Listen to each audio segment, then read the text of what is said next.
Live. What's going on, ladies and gentlemen?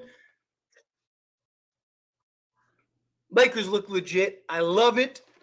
Excellent execution, excellent delivery, excellent hustle, excellent play, start to finish. Seriously, what a game. This was a very good, very well played game. And first time we've won since 2016. Starting off 1-0. Got JJ Redick's win right out the gate. Gotta love it. I love it. I'm excited. Again, this is what I wanted to see from the Lakers, right? Minnesota is a very good team, very good defensive team, right? Lakers shot terribly and still managed to control the game start to finish, right? LeBron wasn't super great. Reeves and obviously Anthony Davis, Rui and Anthony Davis are really good. D'Lo had his spots. Reeves had his spots. A couple guys had their spots. But I love that we played and dominated and controlled, right? Minnesota, again, they could very well be the best team in the Western Conference this year.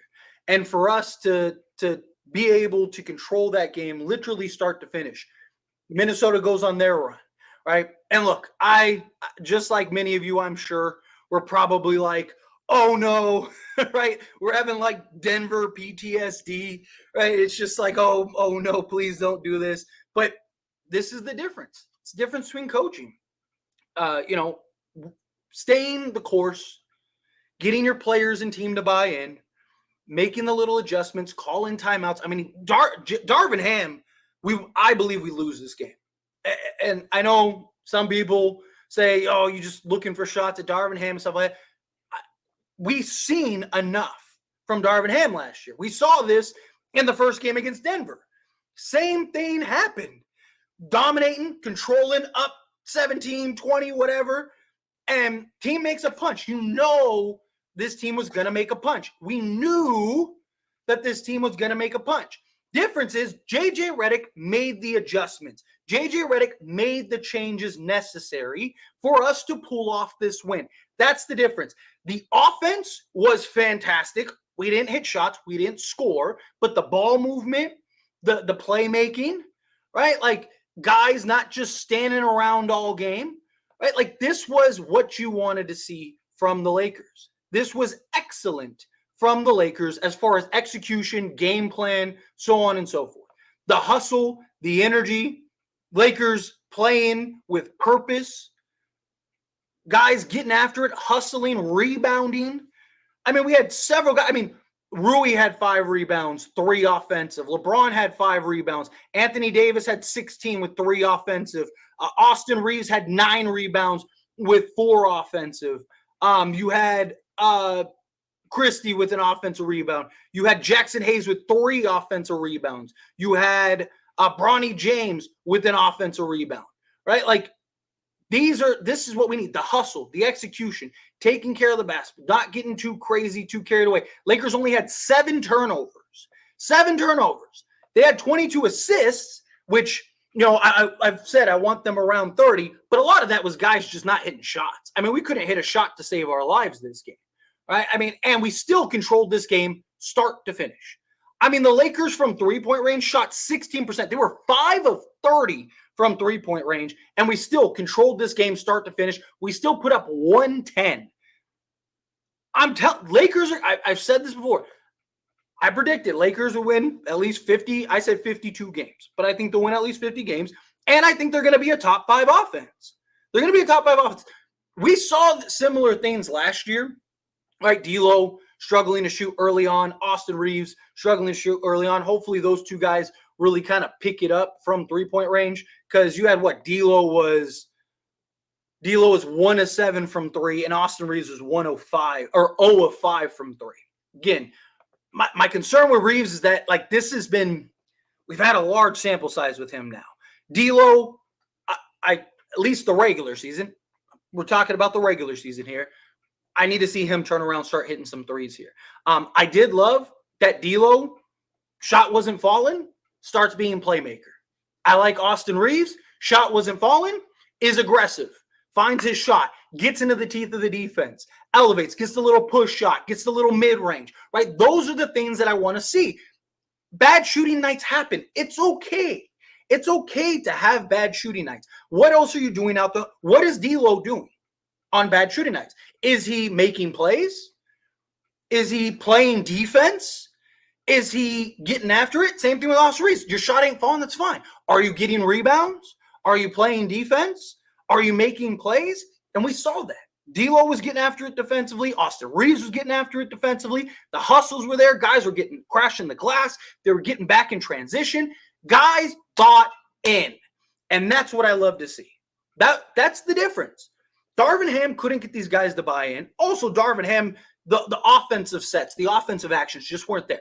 Again, if this game was Darvin Ham, we lose this game. This was Denver all over again. Difference is J.J. Redick made the adjustments. J.J. Redick made the changes. All right? I loved what we saw in this game. Right? Third quarter, right? Like, my concern is, and I've said this before, 2 halves. Right? Dominant in the first half. Third quarter, towards the back end, let up. Right? We got to close. First quarter, we didn't close great.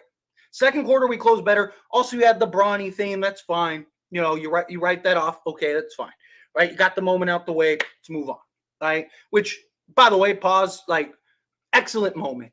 Look, however you feel about LeBron, however you feel about Bronny James, however you feel about, that situation, right? Appreciate history. Appreciate a moment between a father and son. Remove LeBron, remove Bronny. I'm a father myself. That moment is special. That moment is a moment in the history of the game. Never be taken away.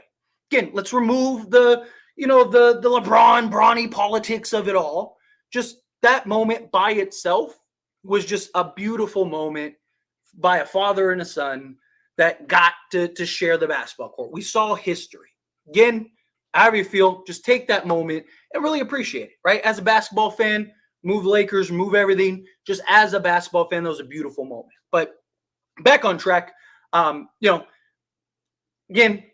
still things we can do better. Obviously, hit shots. Got to hit shots. One game, first game of the season. Can't get too high with the highs, can't get too low with the lows. Got to stay even keel. There definitely are things that we need to work on. We need to improve on. I trust J.J. Redick. I've said it all offseason. I said it before J.J. Redick even became the head coach that I thought he was the guy for the job. And based off of this game, first game, we got to see it continue. But I trust J.J. Redick is going to get in that film room and he's going to point out and he's going to highlight, hey, we got to do a better job hitting shots. Great shot creation, but you got to hit shots. We got to do a better job of closing quarters and staying aggressive and not relinquishing our hustle, our effort, right? Lakers were fantastic. I'm glad that every time Minnesota made their punch, which you knew they were going to do, one of the best teams in the NBA, right? They're going to make their punch. Every time they did that, Lakers made their punch right back. And a lot of it was Anthony Davis, right? Anthony Davis was a monster this game. But I loved that what we saw with this team. I loved that this was the team executing and delivering on the plan. Lakers had a defensive plan, and I thought they executed it beautifully. They had an offensive plan, executed beautifully. All my concerns about Minnesota, by the way, did entire videos breaking it down. I even said how the Karl Anthony Towns trade would affect Minnesota and how it impacts the Lakers, all that stuff. It's one game, so I don't want to get too far ahead. All my concerns that I highlighted in those videos all came to fruition in this game for Minnesota. Their lack of floor spacing, their Anthony Edwards having to be evolved into a jump shooter, Julius Randle and his inconsistencies, Julius Randle and the guy looked like he didn't even want to be there. Julius Randle looked like he had better things to do at times, right? He looked so lethargic out there, like he just had better things to do. Again, there's certain things about Minnesota. I'm not sold on Minnesota really being better. I'm really not. I really think it's very likely that that Minnesota might be worse. But we'll see. Again, one game. They're working on chemistry just like we are. They're working on things just like we are. But just something to kind of keep in mind. Just something to kind of look forward to as they progress. But great win. Give it up. Jackson Hayes, too, man. Yeah, Rob. I see Rob said, Jackson Hayes. I'm gonna get to the comments here in a moment. But yeah, Jackson Hayes, he really delivered. Another big point, and then I'll get into the comments and stuff like that. Or two big points. One, at least managing, if not winning, the LeBron less minutes. LeBron's on the bench. Are we maintaining? Are we, potentially winning? Like, how are we? Because usually LeBron goes to the bench and it's just, right, just free fall, head first, right? It's a disaster usually. Same thing with Anthony Davis. When Anthony Davis goes to the bench, how does it look? Are we able to maintain, or is it just free fall? And I thought when both LeBron was on the bench and both when Anthony Davis were on the bench, thought the Lakers did a really good job of at least staying afloat, at least maintaining, right? Talked about it even last year. Can we keep it? Can we keep it within range, right? Like, LeBron's out. Can we at least stay within range? If AD's out, can we at least stay within range? No one's expecting you to be better with LeBron off the court or better without AD on the court or anything like that, but can you stay within range? Again, one game. This team has a lot of work to do still. Job is nowhere near to be finished. This is just the beginning, but let's give it up. First time since 2016. So many of you that have been part of this channel for a long time, many of you know that when there's big moments, I don't do this every stream, but when there's big moments, we got to celebrate. So I got the first shot here down the hatch. Cheers, everybody. First shot down the hatch. Whew.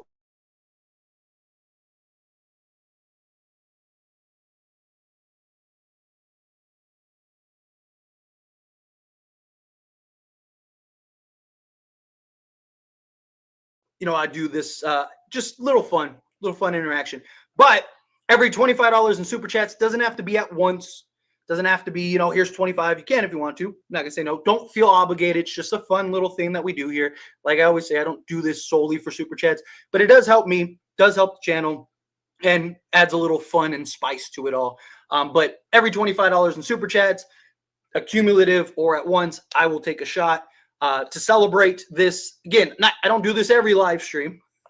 Don't do this very often, but when there are big moments like this, first win since 2016 opening night, we got to celebrate. And LeBron, in the historic night with LeBron, got to celebrate. But real quick, hit that like button, hit that subscribe button, and let's get into it. Let's get into the chat here and all that stuff. Steaks coming in hot, the $2 super chat. Thank you so much. I really do appreciate that. So we got $2 to the pot. Next, $23 gets the shot. A great win. Minnesota's out of rhythm. I don't know how much of it is out of rhythm as it is just them having to change the way that they play. The difference with Karl Anthony Towns compared to Julius Randle is Karl Anthony Towns' ability to stretch the floor, but also gives you that size when Rudy Gobert goes to the bench. When Rudy was out of the game, it was field day for the Lakers. Lakers were dominating on the glass when Rudy Gobert was at the bench, right? So the trade-off is future flexibility for, are you more clunky now, right? Because it makes Anthony Edwards now have to be more of a jump shooter rather than a guy that can just get to the rim at will, right? When you have Rudy or Karl Anthony Towns out there, his ability to stretch the floor draws out the big like Anthony Davis. Now Anthony Davis has got to be out in the perimeter, and now that allows a guy like Anthony Edwards to just free range to the rim, right? So it opens things up. It also opens up actions outside, because if you're able to control the paint and score on the interior, then that opens things up outside.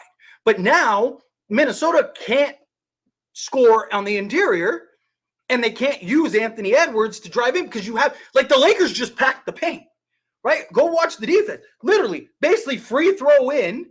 They were there. They were contesting. They were moving out. But most of those zones were like 80 at the top, but he wasn't like pressed all the way up. He was like giving space, and they had the two guys kind of tailed back.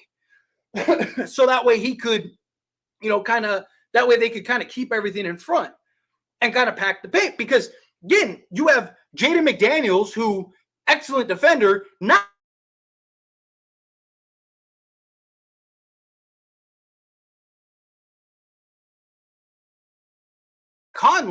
Mike Conley can be hot and cold at times.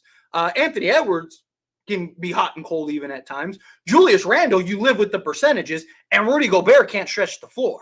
You're not worried about them shooting threes. You're worried about packing the paint. That's why I want to see, how do the Lakers look against a good three-point shooting team? Minnesota's not going to – I don't think Minnesota's going to be very good. They struggled offensively last year, and that was with Karl-Anthony Towns, who could stretch the floor and open things up. Now you're a lot more compact. Teams are going to defend them just like the Lakers did. I have concerns about Minnesota. I don't think it's an out of rhythm thing. I think it's just they're going to have their games. They're going to have their moments, as all teams do. I think it's they got worse. I really do. Literally, I made 2 videos breaking down Minnesota on this channel and about how it could affect the Lakers, right? Because the Lakers, that's the team you got to play against, right? And it's the team we're playing on opening night. Everything I said about Minnesota literally happened in this game. All of it. I mean, verbatim. Right? So I really don't think, again, it's one game, so I don't want to greatly overreact, but it's definitely something to keep an eye on, at least. But again, I really appreciate the super chat. Thank you so much. All right, let's get into the rest of the chat. Again, real quick, hit that like button, hit that subscribe button. Helps me out a ton. Really does. W, boys.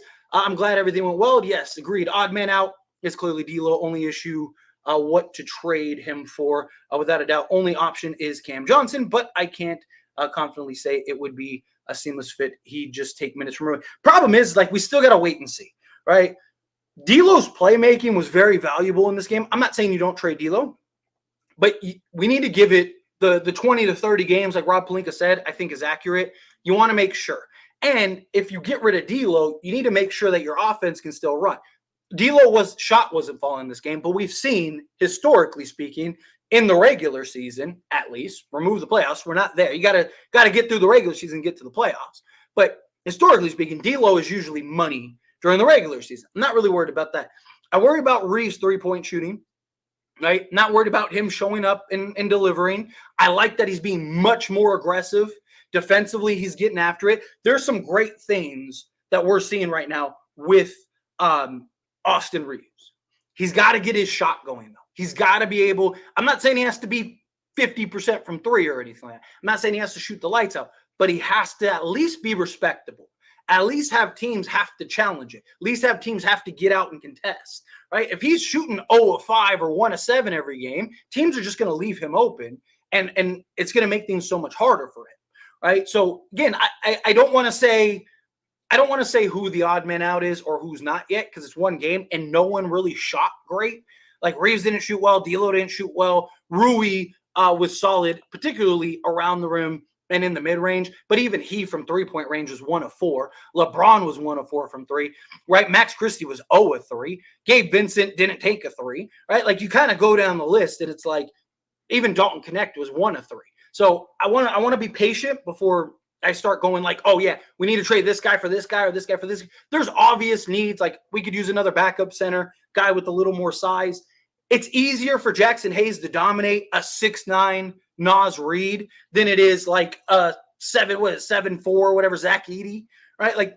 There's differences. So let's get a couple games under our belt, first quarter of the season, and then kind of evaluate, okay, is Rui able to hold his own defensively, right? Because that could change things. If Rui is really good defensively, what is my dog chewing? My dog's somewhere chewing something. I can hear it chewing.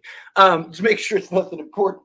But, you have, Rui, can he hold his own defensively, right? If he can, then maybe you don't have as big of a need for a wing. So maybe you can focus more on a center, maybe a 3-and-D guard, right? Maybe you're looking for a Nick Richards and a Bruce Brown to pair alongside Austin Reeves, right? Especially if Austin Reeves can get his three-point shot going.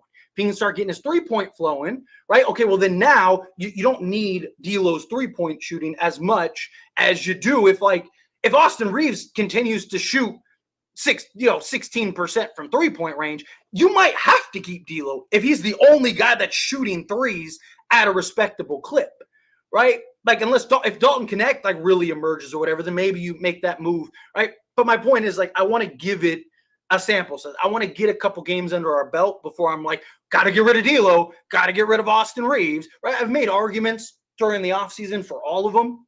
I've made arguments for trading Reeves, made arguments for trading D'Lo, Rui, all of it. But I want to make sure that we're we're not jumping the gun. Is my point. So JJ absolutely is better than Ham. Tyler, who would you over D'Lo for? Like I said, it depends on if Reeves can get back into shooting decently. If he can find his 3-point shot, then I really like the idea of like a Bruce Brown, a point of attack, versatile, could play well in this style of offense, type of guard, and then go get that backup center. Kind of gauge what's going on with Rui. Can Rui kind of hold his own, right? Not really asking him to be elite, but can he at least hold his own? Also, you get Austin Reeves not having to defend the best player, but rather the second or third best player, right? Like, so again, right? Ask me that question like 20 games in, and I'll have a much better answer. Well, I'm glad we didn't have to face the Celtics today. Celtics shut the lights out. It also highlighted the concerns with the Knicks also. They're a team, they're going to have to figure some stuff out. And Mikal Bridges just like, he changed his shot and the dude can't shoot. So he might have to go back to shooting the way. This game would have been a blowout if they shot half decent from the field. 100%. If they just shot like half of what they shot, like they would have, or what they missed, then it would have been a blowout. I always knew Wolves were fraudulent once they got Randall, or was taking all those threes in the preseason for a reason. Yeah, it's going to be interesting to see how it plays out with them. Again, I don't want to jump the gun with them, but all of the concerns are there. We get Wood and Vando back. It's over. We run in the table. I'm with it. Let's get it. 80 is him. Hey, 80 said he wants to make it a point to be dominant this season. He was that. I mean, he had what, 36 and 17 or something, 16? What do you have? He had 36 and 16. 4 assists, 1 steal, and 3 blocks. Dude was a monster. Like, God. Let's see. We still going to pretend that. I mean, you talk about LeBron. LeBron has said for years this is AD's team. He has been trying to push AD. Like, look, I've defended AD probably more than anybody. But AD hasn't done the best job in recent years. Last year, he really started to look like it. And so far through one game, he looks like it.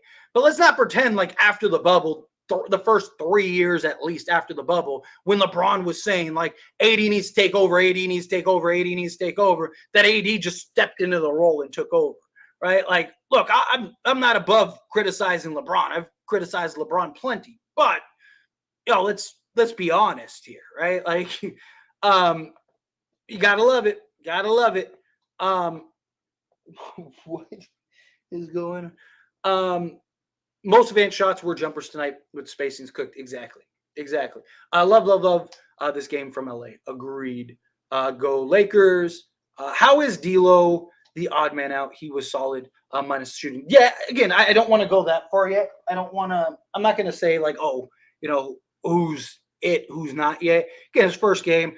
Reeves, even though his poor shooting, he still did and impacted the game in several other ways. Same thing with D'Lo. D'Lo did a really good job of impacting the game in other ways. I want to see like when all the averages start to average and the oil rises or whatever, right? Like whatever that saying is, when that happens, then I'll be able to make a better adjustment. We need to get a couple games in our belt before we can come to that conclusion. Glad to see the players not named LeBron or AD not being afraid to play their game and be benched after a bad play or miss. Yeah, exactly.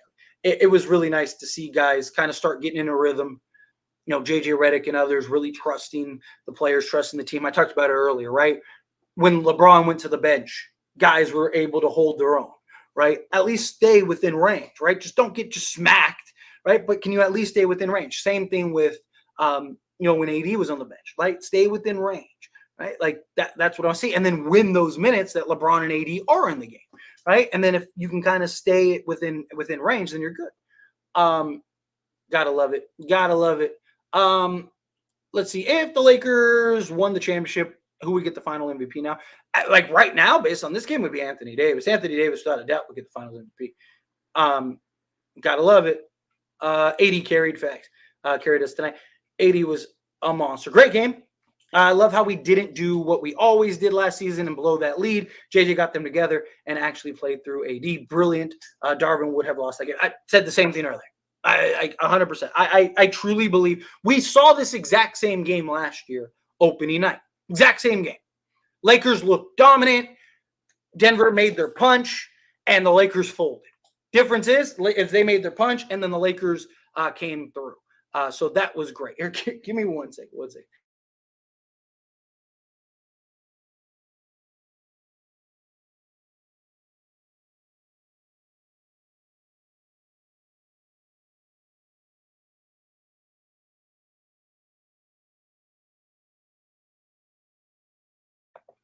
All right, perfect.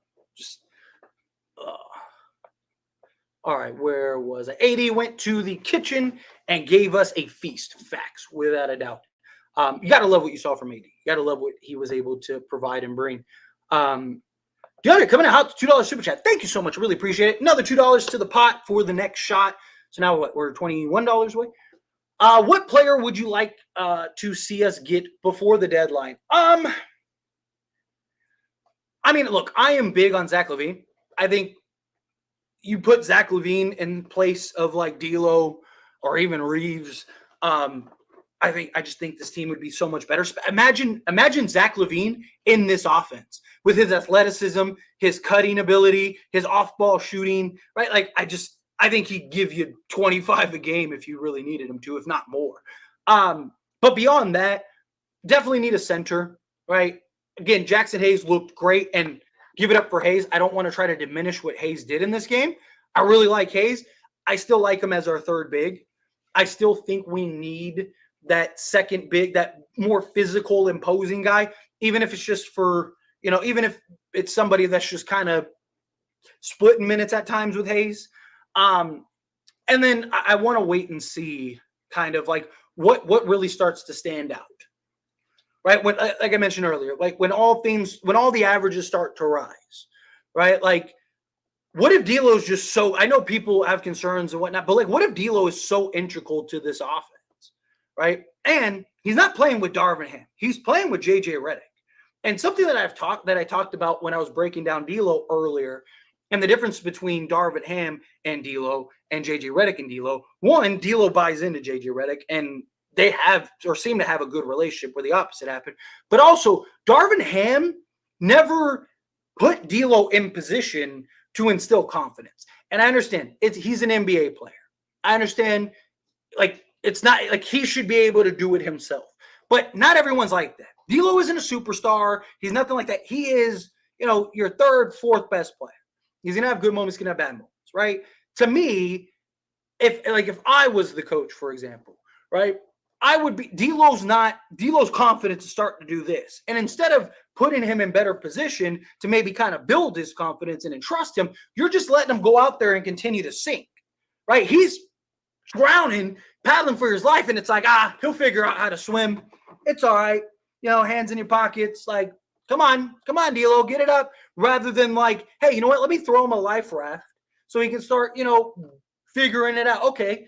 Oh, okay. Here we go. Right. And for example, like, how do you do that? Right. Instead of having him just be shooting 12 threes a game, let's get him on some actions in the mid range. Let's get him downhill to where, he's kind of the roll man, or putting him in some pick action to where he can kind of get more around the rim, create some contact, get to the foul line, start seeing the ball get through the hoop, rather than just like leaving him outside and the guy is drowning and just do things like that. JJ Redick, I think, will do more for a guy like him, for a guy like Reeves, so on and so forth. But my point is, and the reason I talk about that is because I want to wait and see. Like, what if Rui is just too good? Like, what if Rui's just killing it this year? Right? Like, I broke down Rui and talked about how, there's an argument for him to be our third option. And the way he played tonight and the aggressiveness and stuff, if he can start knocking down his three balls like he did last year, I mean, there might be a real argument for that. But I want to wait and see kind of who balances out first. before I'm like, got to trade D'Lo and go get this, or got to trade Rui, go get this, right? Like, obviously, I still believe that you need to get some upgrades in certain areas, particularly some athleticism. I definitely think that that's going to impact once you get to the playoffs.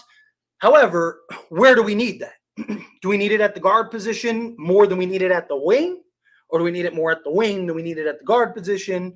Like, I probably give you a better answer. I don't want to jump the gun, but somebody like Zach LaVine, that comes to mind. Zach LaVine, Cam Johnson, Jeremy Grant, right? Kind of the usual suspects. And then a center. Like, the only thing for sure that I'm like, no matter what you can get, I want Walker Kessler. If you can't get Walker Kessler, get like a Nick Richards or something. Is kind of where I'm at. But again, appreciate you. They need to bite the bullet and go get Sexton and Kessler for D'Lo and 2 firsts. I would trade 2 firsts for Sexton and Kessler. I would trade D'Lo and I would trade if they want like Jalen Trevino or something like that in the first. Like, the problem is, like, then you're done. And I think Sexton and Kessler make you better, but how much better, right? And now that's it. That's your team. If it doesn't work, you're cooked, right? Like, I like Kessler, but he's still a project. Kessler is my favorite. I've talked about it. I have Zach LaVine, and then I have Walker Kessler as my 2 favorite prospects to go get. But he's still a project. And Lakers, Walker Kessler and Sexton, I think makes us better. But I still think we're ultimately probably going to need a wing. Probably going to need some defensive athletic. And Sexton, although I do believe he will be better on a team like the Lakers with, Anthony Davis, stuff like that. Sexton has been worse defensively than even D'Lo, right? So you're kind of, yes, you're getting the athleticism. You're getting similar three-point shooting, similar production offensively, also better rim pressure and athleticism. So there definitely are some pros and cons, but you're not getting as good playmaking, and the volume shooting is a little bit of a concern. So I wouldn't do that personally. I think you use Sexton as your argument because D'Lo's expiring. Sexton still has another year.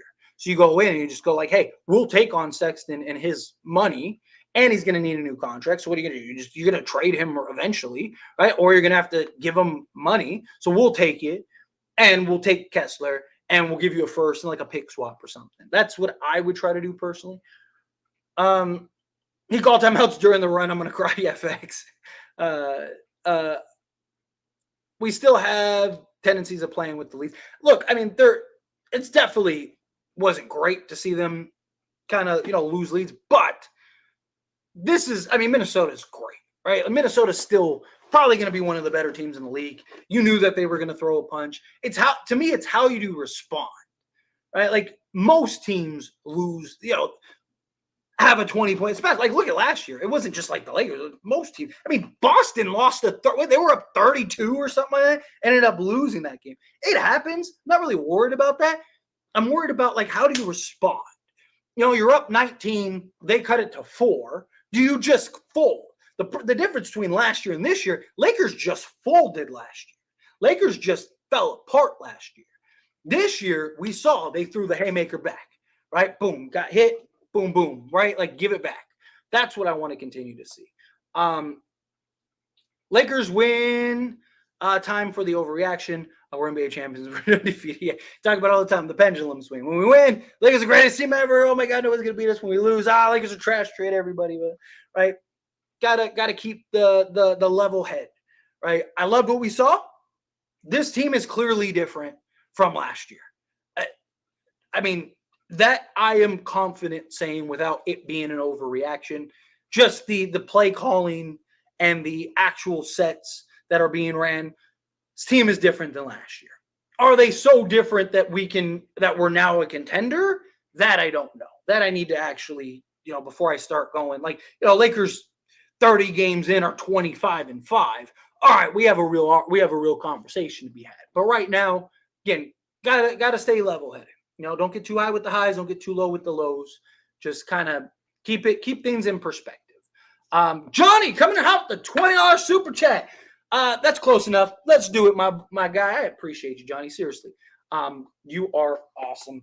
And I was like, let me check this. Let me grab this. Give me 1 second. I'm coming. I'll be right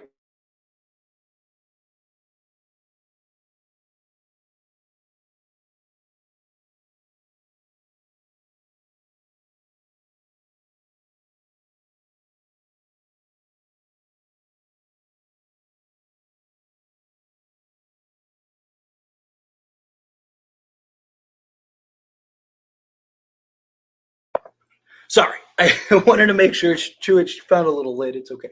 I want to make sure she was chewing anything like important. I got the little puppy, so I just want to make sure a little chewingness. But Trey D'Lo, Vincent, Vando, JHS for LaVine.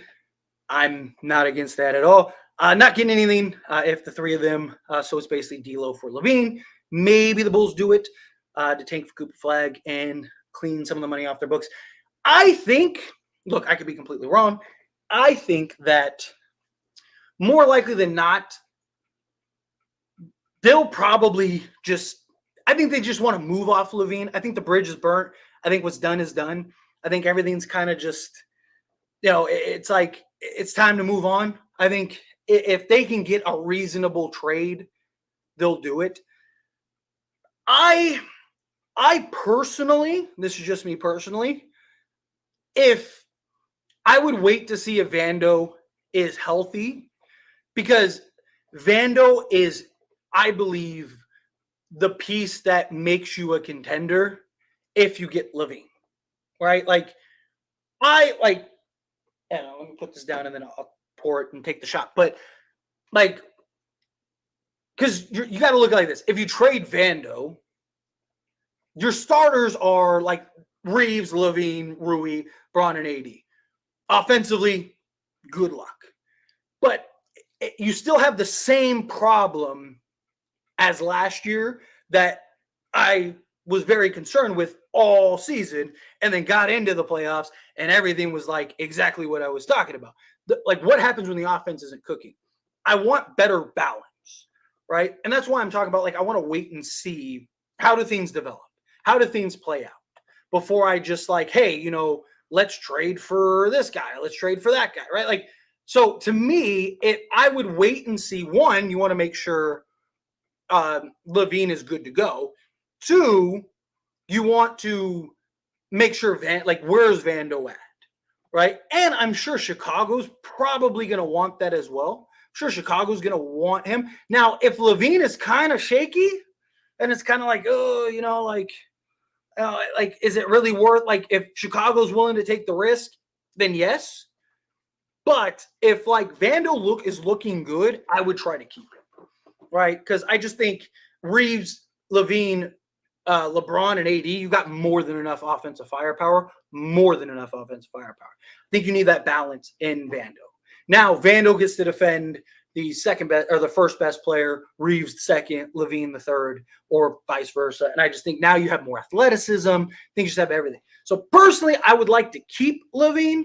However, keep Vando. However, if it is a little shaky and it's kind of like, and Chicago's like, hey, we just want to move off of LaVine. We'll take Vando. We'll take the chance on Vando. Plus, we have like 1,000 guards. So, it'd be better to take Vando than another guard. I think they probably want Rui, which go ahead. If you get Vando, I just think if you get LaVine, I think you're just better off, trading Rui too.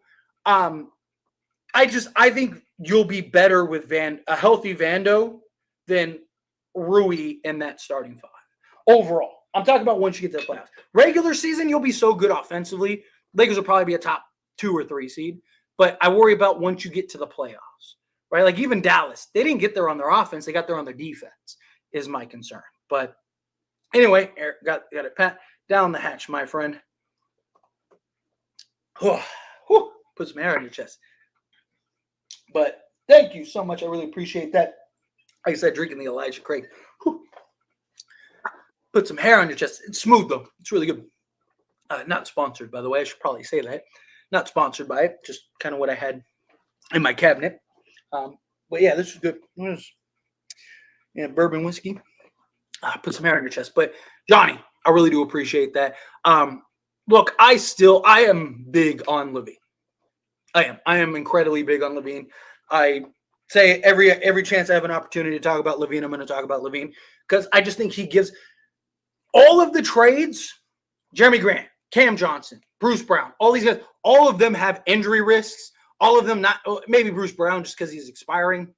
But like Cam Johnson, he only plays 40 games a season. His 24 million is not great, given he only plays. The most he's ever played in a season is 66 games, right? Jeremy Grant terrible contract, injury prone, right? To me, give me the guy that gives us the highest ceiling. That's why I like Zach LaVine. Give me the guy that gives me the best chance. If all of them are risks, give me the guy that gives us the biggest payout, right? Like if I have to gamble, right, I want to take the biggest chance rather than like, oh, hey, if I'm going to lose 100 either way, right? If you're telling me no matter what, you're going to lose 100 worst case, but I have this one that, let's say they're all like, hey, you can turn your 100 into 150. Like, okay, cool. But this one could potentially turn your 100 into 200, or this one could turn your 100 into 1,000, right? So you have like, you're going to lose the 100 either way, maybe 200 compared to 150, or boom, right? Like people are like, well, if the Zach LaVine doesn't trade work out, you're stuck. Well, same thing with the Jeremy Grant trade, same thing with the Cam Johnson trade, same thing with all of those. And you don't have assets. You don't have any picks. At least with LaVine, you still have all your picks. So, you could always just figure stuff out. The new CBA goes up, and LeBron James can fudge his contract if he needs to. So I think you're fine. But appreciate you. Thank you so much for the super chat and got the shot. All right, so we're resetting on the shots. So back to $25 for the next shot. Like I said, it doesn't have to be all at once. It can be accumulative. Also, real quick, hit that like button, hit that subscribe button. I greatly appreciate it. All right, let's get back into the chat. Shoot, it reset. Sorry, I'm trying to find out where I was at. I'm just gonna pick up here because I have no idea where I was at, and it like refreshed. Yeah, if they got LaVine, AO, and Kessler, it's a contender trade. Yeah, something like that. If you get an AO, like I've even talked about, technically the Lakers could, and I already did the math on it all, and you could still free up cap. You have to trade like 8 players, which means it probably have to be a 3-team deal, or you'd have to work something out. Maybe add a team that's getting like a second or something to make it happen. But essentially, you could, if the Lakers really wanted to, could get LaVine, Dorian Finney-Smith, as well as Walker Kessler, and still keep basically their core outside of like Gabe Vincent, Rui Hachimura, and D'Angelo Russell. So basically, you're swapping those 3, and then like like Jackson Hayes, this, that, right? Like a bunch of like kind of piecing together. But you still have Max Christie, you still have Dalton Connect, still have everything. If you could do something like that, that'd be ideal. Kind of go solve all your problems. Lakers still have like an 8-9 man rotation and go win an NBA championship. Kessler and Sexton is more what we need. Kessler and Sexton would be great. Like I said, I've made several videos breaking that down and talking about how I would love to have either of those. My only problem is like, what's the cost? If you have to give up both first for those two, I'm not there. Because again, like Sexton, you kind of have, another year. You're gonna have to pay him. Do you look to flip him? If so, you're kind of in the D'Lo situation again. And I think we'd need like that other piece. Yeah, LaVine and Kessler are like, if I could do anything, that's like if you were like, hey, Tyler, all things equal, what do you want to get? I would say go get LaVine and Kessler and let's go win a championship. Because again, I just think LaVine gives you more than Sexton. He gives you more than Jeremy Grant, gives you more than everything. And then you add in a Kessler. Let's go win an NBA championship. I really want to see AD get one defensive piece to help him out. Not just Vanderbilt. Agreed. Right? I mean, we've seen Anthony Davis plus Jared Vanderbilt equals one of the best defenses.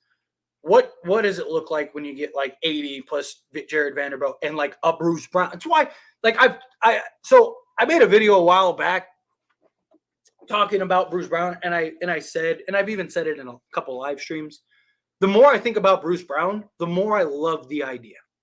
Like I love the idea of Bruce Brown. Gives you the point of attack guy. He understands the type of offense we're running because he played in Denver, right? Like he solves our point of attack, solves some rim pressure, gives us some athleticism out on the perimeter. Not really a great three-point shooter, but good enough to at least affect the floor. But his ability to just be that complementary piece alongside Austin Reeves.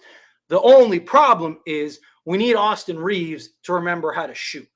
Because if he keeps forgetting how to shoot, then it makes it that much harder.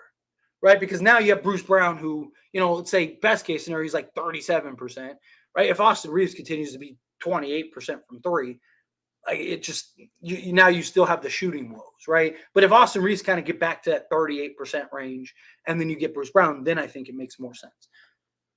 I don't feel like Rui is expendable if he's doing what he's doing now. Not at all. I don't. That's what I'm saying. Like I want to wait. I want to wait and see. That's why I keep talking about like let's wait and see how all things kind of play out, right? Let's see how it all kind of how everything kind of like how like when averages and everything start to work out. How does that look? Levine's contract isn't that bad, not for what we need, right? And again, you have to give something to get something, right? Like we'd all love to just go get KD right for free. Like it just doesn't work like that, right? Levine solves like 90% of our issues, literally, right? And his contract being too much, again, like okay, the way you got to look at it is like you're basically swapping Levine for D'Lo and Rui. I think Levine is equivalent to D'Lo and Rui, not just for his offensive production and consistency, but also what this team needs, right? So you still get the same offensive output of D'Lo and Rui or similar, right? But you're also getting other needs. You're getting rim pressure, you're getting athleticism, you're getting rebounding, you're getting all those things while still keeping Reeves, Vando, LeBron 80s. You still have that. I just think it's a better balance. And again, Levine's contract, new CBA is going to go up, or the new TV deal kicks in. Sorry, not CBA. New TV deal kicks in. That's going to make his contract much more manageable. And also LeBron could take a discount. And then you could still go get other pieces in the offseason. Levine's contract is literally the least of our problems. Anybody you trade for, you're stuck with regardless. But also Levine, you keep your picks, right? That's the big thing, right? Like you go trade for a Sexton, like they want, like we don't even have enough picks based on what Utah wants to get Kessler and Sexton because they want multiple firsts for Sexton and they want multiple firsts for Kessler. Levine, you don't have to do that. You go get Levine and still go get Kessler, right? Or go get Nick Richards if he really is available. You might not even have to give up a first. And then you got Levine, Nick Richards, and you still have two firsts. And then if Levine, the only way Levine doesn't work out is if he can't stay healthy. But people look at last season. Well, he also didn't want to go to Detroit, right? Like, no, like even Chicago wasn't aware that he needed surgery. Even Chicago was like, wait, you need to have surgery? Like, wait, when did this happen, right? He just didn't want to go to Detroit. He was supposed to finish the season. And he did it, right? So he probably would have played 60 games, 70 games. Or, no, it wouldn't have been 70. It would have been like 60, around 60. I think the most he could have played was like 62 at the time. But you look at the previous years. He played 77 games, 67 games. I think it was like 58, 62, 66, right? Like you go down the list, like the guy plays basically 65 games a season, which is like every star making his money, right? Like literally all. Yeah, it would be game over in the West, and at that point, I'd make Reeves a six-man. I would probably do that too. I'd probably move like Christie into the starting unit just for like the defense purposes. I know people are probably going to be down on Christie after this game. I'm not. I thought he was very good defensively. I thought he was great at like keeping balls alive. He had like 3 batted balls that like other people got credited for the rebound, but he like kept the ball alive.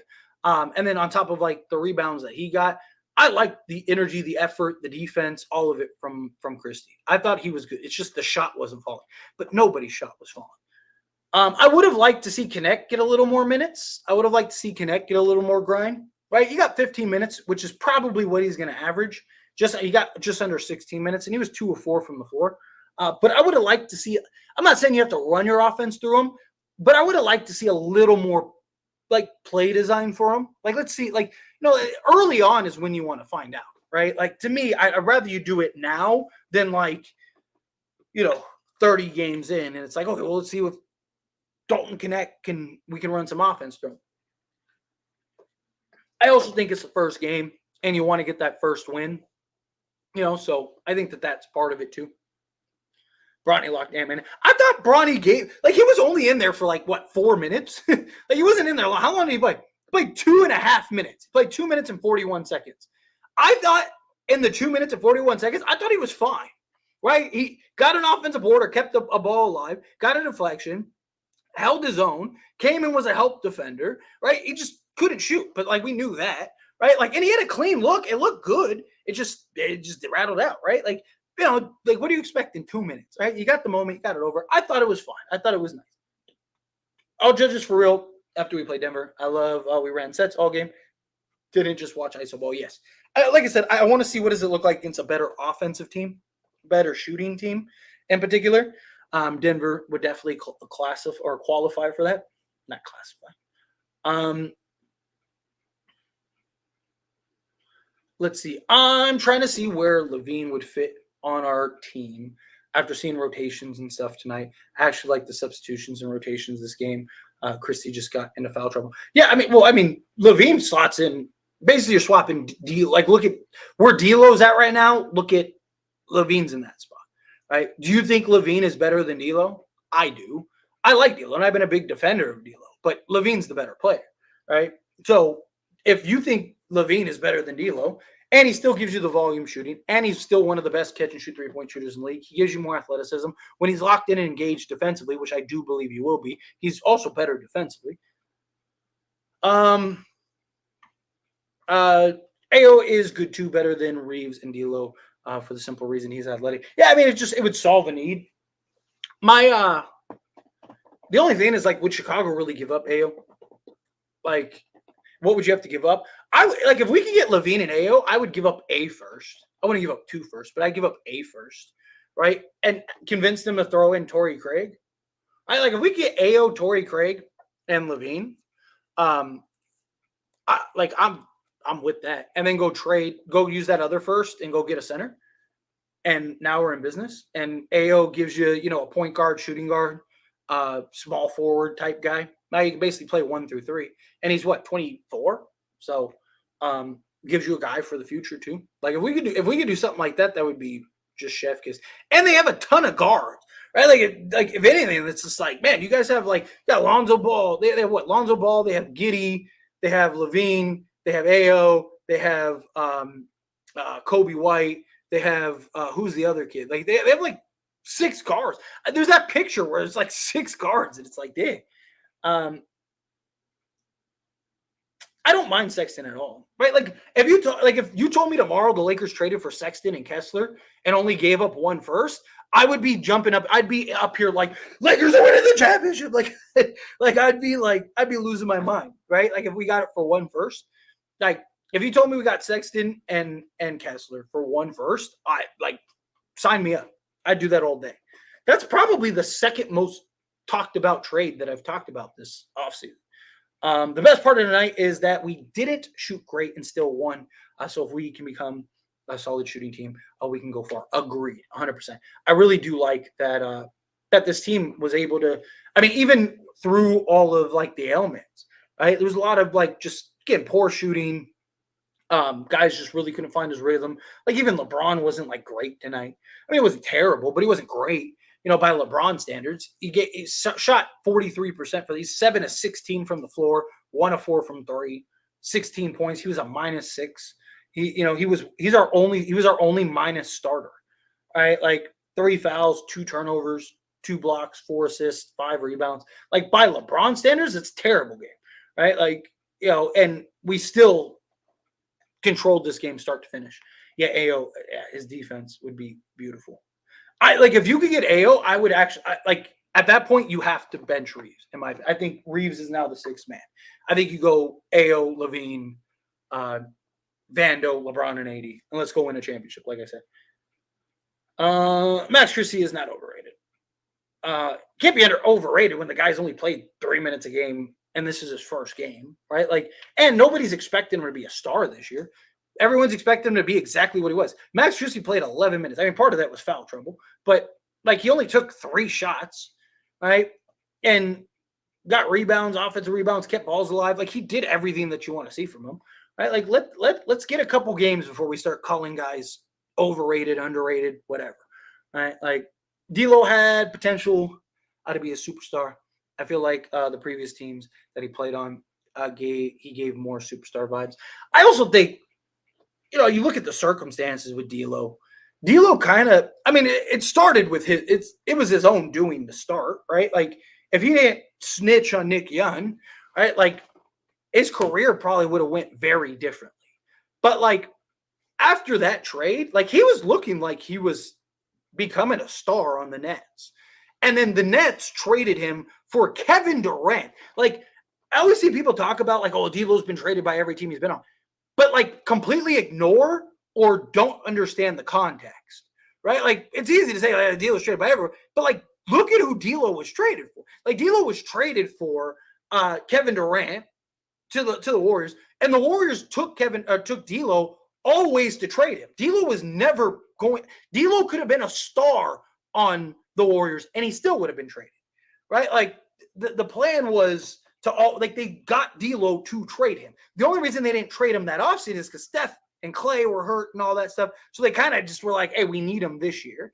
And then as soon as they could trade him, they traded him for Andrew Wiggins, who was, an all-star guy and helped them win an NBA championship, right? Like, and then he ends up getting traded to the Timberwolves. The Timberwolves wanted to re-sign him. He didn't want to re-sign with Minnesota. So then Minnesota's like, all right, fine, we're going to trade you. And then he goes back to the Lakers, right? Like, context matters. But I also think that I think he did a lot to himself. Let's see. JJ Redick is going to file a complaint to the league about the new ball. Really? Is that true, or is that just like, is that an opinion? Here, let me pull up the stream. Did JJ really? My phone that has X on it or whatever is charging because it was about to die. So, here we go. Let me pull this up because that's very interesting if that's the case. Let's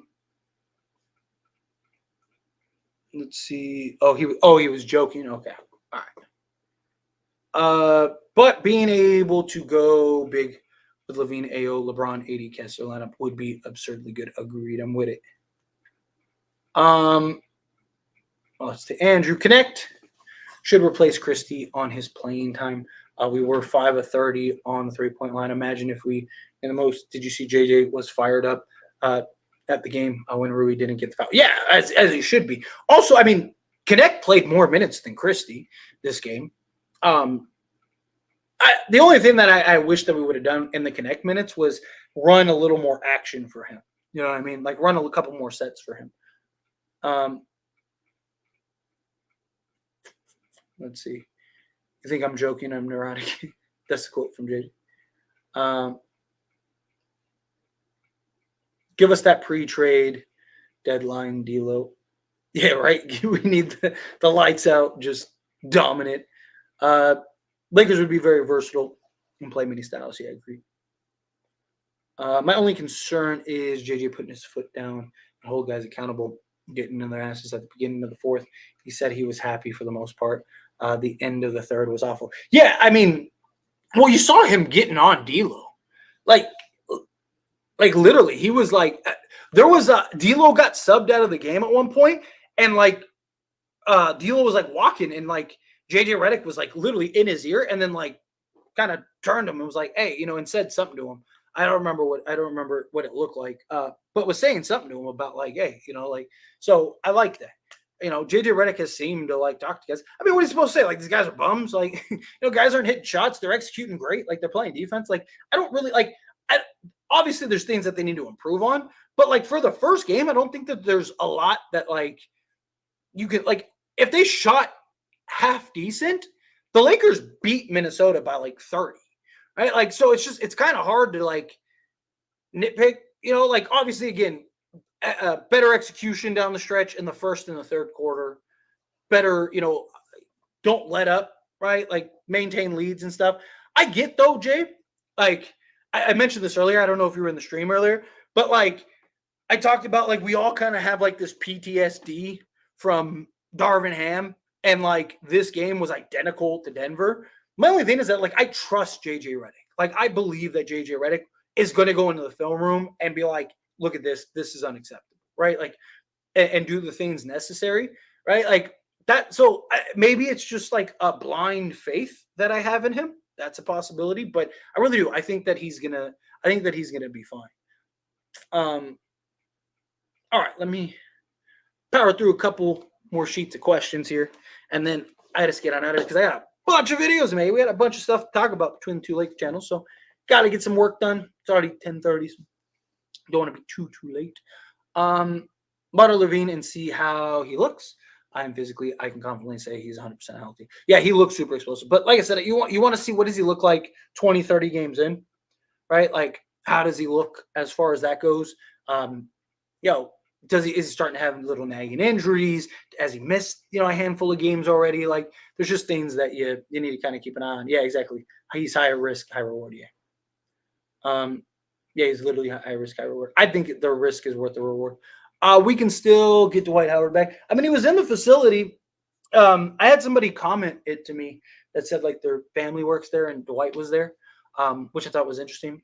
And then I saw the reports. There were reports that came out that he was there handing out. So maybe it's something, maybe it's nothing. We'll see how that plays out. But I mean, the only way that would happen is if the Lakers pulled off a trade. Let's see. Trade D'Lo, sign Dwight, let Connect play more minutes. Problem is Dwight hasn't played in like 2 years, right? Like, what does he look like? And he's not like 32 anymore. He's like what, 36, 37? AO, Zach Levine and Watt Kessler is the answer. Imagine Davis and Kessler on defense, and the paint would be shut down. And AO would provide elite point of attack. I'm 1,000%. If we could do something like that, I am with it. If you slap Laker jerseys on all the Celtics players, they would have gone 10 of 39 from 3FX, right? They shot the lights out. It's literally almost broke the 3-point record. But if they were in Laker jerseys, they would have went 10 of 39, like you said. And his boy Twakers. Let's see. Curious how D'Lo had 9 points, but a plus 15 on the plus minus because of the lineups he was in. Right, like he was in the beginning when they like blew him out. Also, D'Lo was solid defensively. You got to keep in mind, plus minus is not an individual stat; it's based on who's out there, right? Example was Dalton Connect in that one game where he shot the lights out, right? He was like a minus 17 or something like that, right? Like overall, right? Like it's just because again, it's like how does everyone like how is he in the lineups? Like there's it's not. People think it's just an individual thing. Like, oh man, D'Lo was a plus 15, right? Like, but no, it's him plus the other 4 guys around him. What's the point differential in that? Who's in the rotation when on the other side of the ball. Andrew Tyler, I don't know if anything we do is going to be Boston. To be honest, we have to hope New York or someone fraudulent when the East beats them in the chip.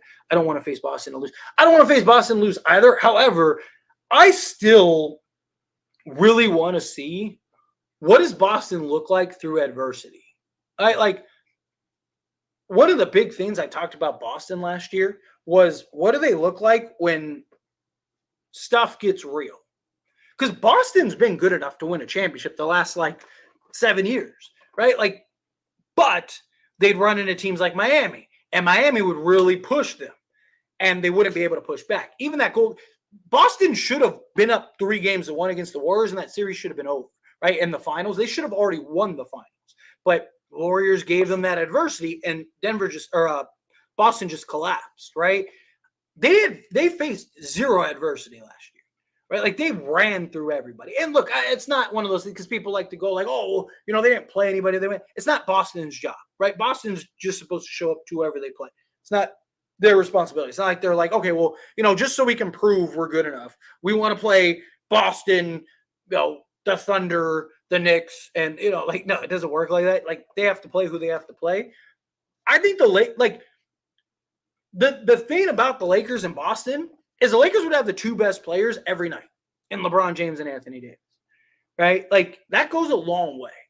And how much better can they be than Jaylen Brown and Jason Tatum is the question. And then can's other guy, like if that's why I really want a guy like Levine, because I think Levine could potentially be the 3rd best player in a Boston LA series, right? Like say Tatum, LeBron or Tatum, LeBron, 80 or however, 80 Tatum, LeBron, Brown, right? I think Levine can be better than anybody else that they have. Better than Drew, better than and then you kind of go down the pecking order, right? But if our top 3 is better than their top 3, then I think we win that series. LaVine and Kessler is my favorite, without a doubt. Let's see. Bro, we're cooking the season. Facts. I am with it. LaVine is I'm assuming worth the risk. I agree. I am with you. I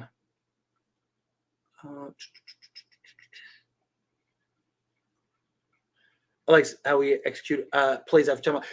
JJ Redick has been fantastic without, like, even in the preseason, he was fantastic without a play timeouts. I think ultimately he probably will be too. I've said that several times. Like, I do. I really think, like, if I had to bet, like, Tyler, who do you think is our center come February? I think it's Giannis. Also running flex plays too. Yeah, that scored off a couple times. Yep.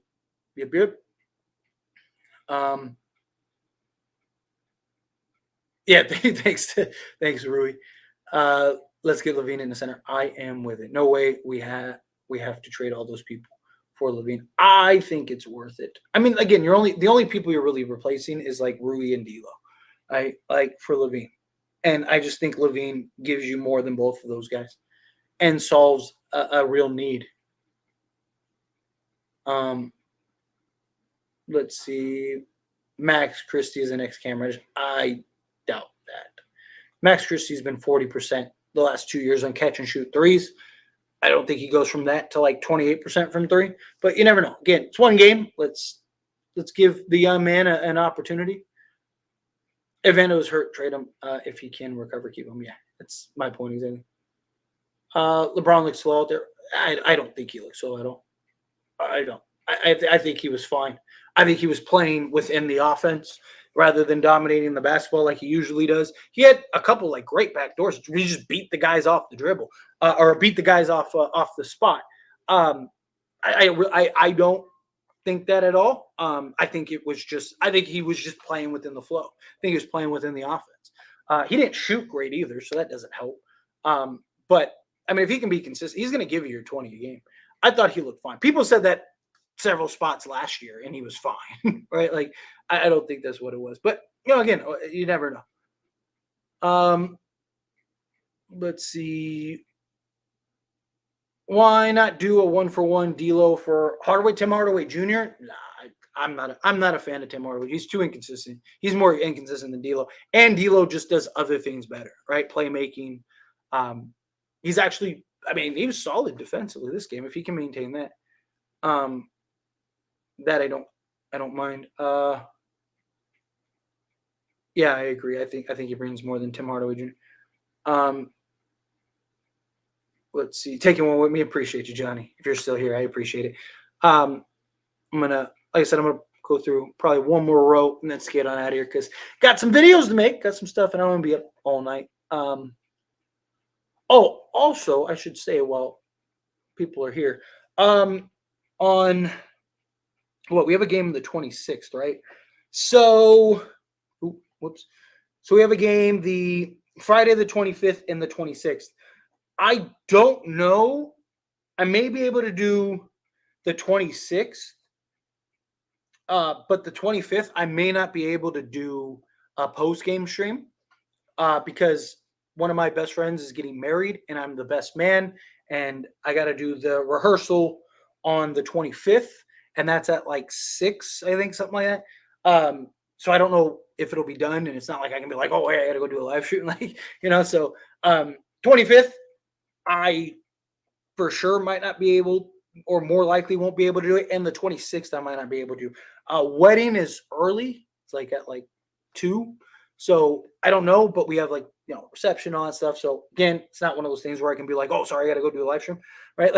So just keep in mind the 26th or the 25th and the 26th. So that back to back, I may not be able to do a post game stream. I'll have videos up. I'll have all that stuff. Believe me, I'll be keeping an eye on the game. And, maybe the next day I'll do a post game stream, talk about it or something. We'll figure it out, or videos or something. But just kind of keep that in mind for those 2 games, which unfortunately is our next 2 games. So but if I can, I will. Right, even if I'm exhausted, we'll do it. Even if it's like a shorter stream, I'll do it. Whatever I can do to make it happen, I'll try to make it happen.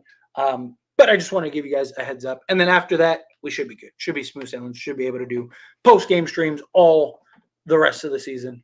Outside of like random things here and there. I'd give a first round pick and add more salary to get AO on top of Levine. He addresses point of tech. 100%. I would give up a first. Like if you get Zach Levine and AO, I would do that 100%. Let's see.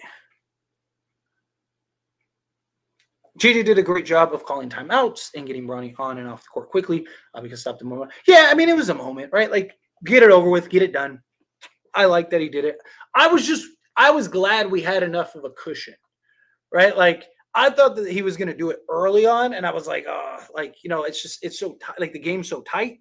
So I was like, I wanted, and then the Lakers made that push, and I think JJ Redick was like, now's the time, right? Because he's only gonna play him like 3 minutes, right? So even if they go on like an 8-0 run, we're still up like 9, right? Like I think that was intentional. I think he saw his opportunity and was like, I need to take it. So, yeah, that's kind of how I saw it too.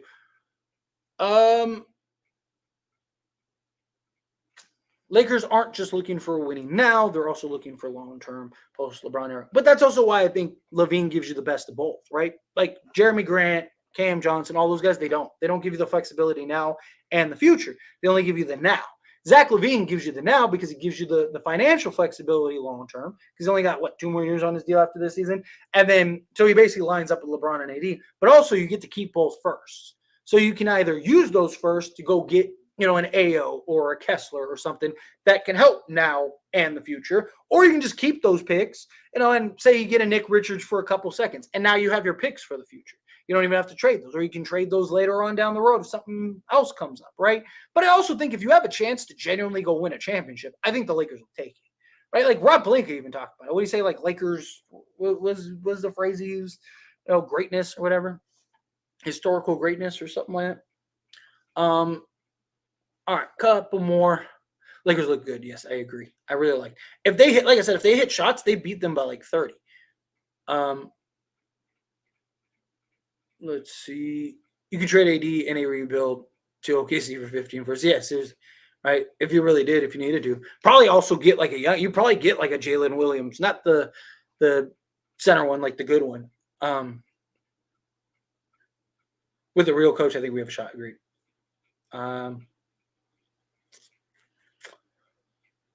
Let's see.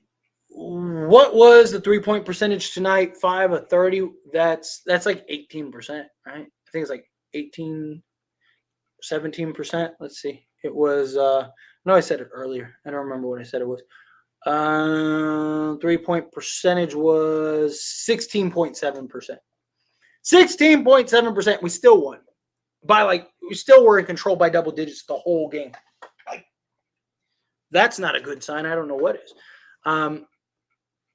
I would prefer AO also, but you also, the Bulls have to be willing to trade him. Vando's on thin ice. I have missing the first 2 weeks justifies trading him, to be honest. Yeah, I definitely think it's something. I don't think it's something that you have to do right now, but I do think it's something that you gotta kind of monitor. To enjoy the winning effects. Absolutely. All right. AD going to get Defensive Player of the Year if you can get top 5 in defense. Voters know he's owed one. He deserves one without a doubt. Like if anybody in the league does it, Sam. Problem is, I think if Wemby's like even half decent defensively, I think they'll just give it to him. Last year, I thought Wemby actually deserved it. Last year, I thought because again, it's the Defensive Player of the Year award.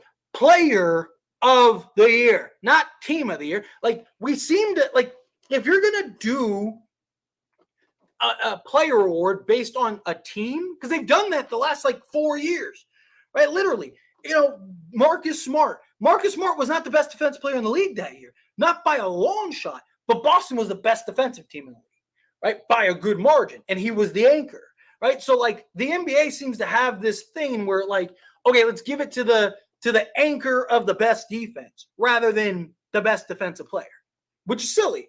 If that's the case, then just create a best defensive team in the league, right? So have like a defensive team award and a defensive player award. So like, for example, Minnesota could have won defensive team of the year because they're the best defensive team. And then you still could have given Victor Wembanyama or Anthony Davis, who was second in metrics, to the defensive player of the year award, right? If you didn't want to give it to the rookie, it should have went to AD. Okay, there you go. You could do the same thing offensively, right? You have the what's it called? Scoring title, right? The guy who wins the scoring title. You could do the best offensive team too, right? So you could have it both ways if you wanted to. I don't know why they do that. I don't know why you give it to the best defensive team, right? Like it's not a team award; it's an individual award, right? Like, anyway, let's do. I'm thoroughly impressed with JJ. Looking forward to the team continuing to gel. Greg Ham, agreed. And what's crazy, this team is only going to get better, right? Because they're only going to get more comfortable. Hopefully, again, laws of averages start to balance out. And next thing you look up, and the Lakers are a very good basketball team. So that's my hope. Rui played great from the start. It was a great team rebounding. My only issue is D'Lo. He just seems to not be engaged if his shot is not flying. D'Lo literally changed the tide of the game, right? Like by himself. Right? Like in that, what was it, the fourth quarter? Right? Like D'Lo literally saved us. They got it to 4, and then D'Lo was responsible for like 6 straight points. I think it was more than that. They extended. I think he was responsible for like 10 of our last like 14 during that stretch. I don't know. I thought D'Lo was fine. His shot wasn't falling. He was playing within the offense, but I thought defensively, I thought he was engaged. I thought he did a very good job defensively. He's not elite. He's not great, but you're looking for him to just be serviceable, right? Like, shooting, he definitely struggled to shoot the basketball, but I thought he did. I thought he wasn't like, I didn't think he was great. Like, I don't think it's like, oh my God, like D'Lo is the guy, like, but I didn't think he was bad. Like, I thought he looked engaged on both sides of the basketball, defensively and offensively. If we're a top 5 team, they will make a big move at the deadline. If they're a play-in team, it would be smaller piece. That's kind of what I think too. When I did my prediction video, I said that I thought if they're, a top, like within the 5 range, if they feel like they can go for it, I think they make a big splash. I think they go get a Levine or something like that. If they're a play-in team, I think they just go get like a Valanciunas and then just wait and see what happens. Let's see. What's the difference between Jordan Goodwin and Bruce Brown? It just seems like one had the opportunity. They both do the same thing. Jordan Goodwin and Bruce Brown. Bruce Brown is just, he's better finisher, slightly better three-point shooter. He's just better at the intangibles than Jordan Goodwin. Jordan Goodwin's a better rebounder. Like outside of rebounding, Jordan Goodwin, that's kind of where it stops. All right, let's do like a few more dreaming. Yo, Tyler, finally the Lakers win an opening night for the first time since 2016. Yeah, facts. And y'all back on the dominant, showing by 3. Yeah, I love it. Gotta love it, Snorlax. I'm excited for the NBA on NBC returning. I hope the theme that they play for the 90s will return. That'd be awesome. That would be really awesome. Yeah. I think trade sooner rather than later is key. Give the Lakers time to work it out. I think so too. Like I said, I think you got to give it the first 20 to 30 games, right?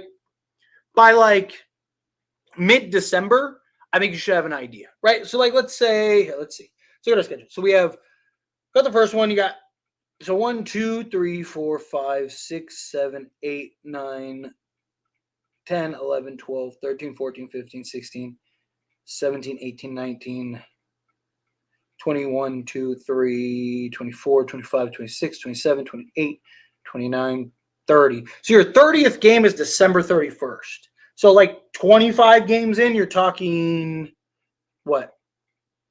Talking December 19th. So like by December 19th, so like, yeah, middle of December, I think you'll have an idea of like, okay, what does this team really need? How does this team really look? Are we in the top 3 to 5 range? Are we, Are we somewhere in the middle? Because look, our schedule does not get easier. Our next 2 games are literally a back-to-back against Phoenix and Sacramento, and Sacramento has dominated us the last Anthony Davis has never won against Sabonis, right? You were the first amongst all the Lakers YouTubers who come in live. Congrats. Well, thank you. I appreciate it. Thank you for popping in. As soon as the game's over, I try to get up and get in. He did have 5 fouls in 12 minutes, but 3 of those fouls were awful. Awful. One of them wasn't even on him. They just gave it to him. And it was either him or Reeves, I think it was. Honestly, Lakers need to hit their threes at the same percent they did last year. And I think if they shoot the 3 ball, even if they just shoot the 3 ball at what were they last year? They were 38 and some change, something like that. But even if they're high 36s to low 37s, Lakers will be a top 5 offense. Kessler to me is a no-brainer, but then we need a new guard. Was hoping we trade D'Lo and whatever else for DeJounte. Not gonna lie though, Trae Young, if they want to blow it up, to me seems not so bad. I don't mind.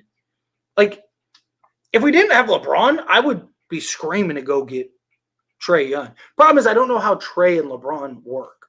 That might be terrible. It could be very good, but yeah, a nice contest against Anthony Davis was just great.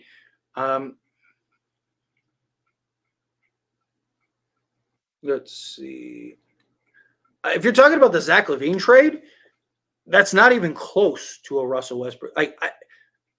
If that really has to be explained, how that's not a completely different scenario, I don't know what to tell you, because it's not even close. Assuming you're talking about Zach LaVine, because that's just what everyone was talking about. The Zach LaVine and Russell Westbrook are night and day, right? Zach LaVine gives you everything Russell Westbrook gives you, but he also gives you the shooting, which is what Russell Westbrook didn't give you. Gives you the rim pressure, the explosiveness. Let's see. His contract is bad. That's not why no one. Their teams tried to trade for him last season, and then he went and got surgery. Teams want him. They just. How many teams need him? That's something you got to keep in mind. What top teams need Zach LaVine? Almost every top team, if not all of them, already have their guy, or they have a guy that they believe can be the guy. Right? What team needs Zach LaVine besides the reason he makes sense for the Lakers is because the Lakers literally don't have anybody like him. They don't have anybody like him. Right? So look at all Denver has Jamal Murray. Thunder have SGA, right? Even the Kings have the Aaron Fox and stuff. The Warriors have Steph, right? Boston has Jason Tatum and Jaylen Brown, right? The Knicks have Jalen Brunson, right? The Sixers have Tyrese Maxey, and you could even say, now Paul George, right? The Cavs have not Mitchell Robinson, Donovan Mitchell, right? The Timberwolves have Anthony Edwards.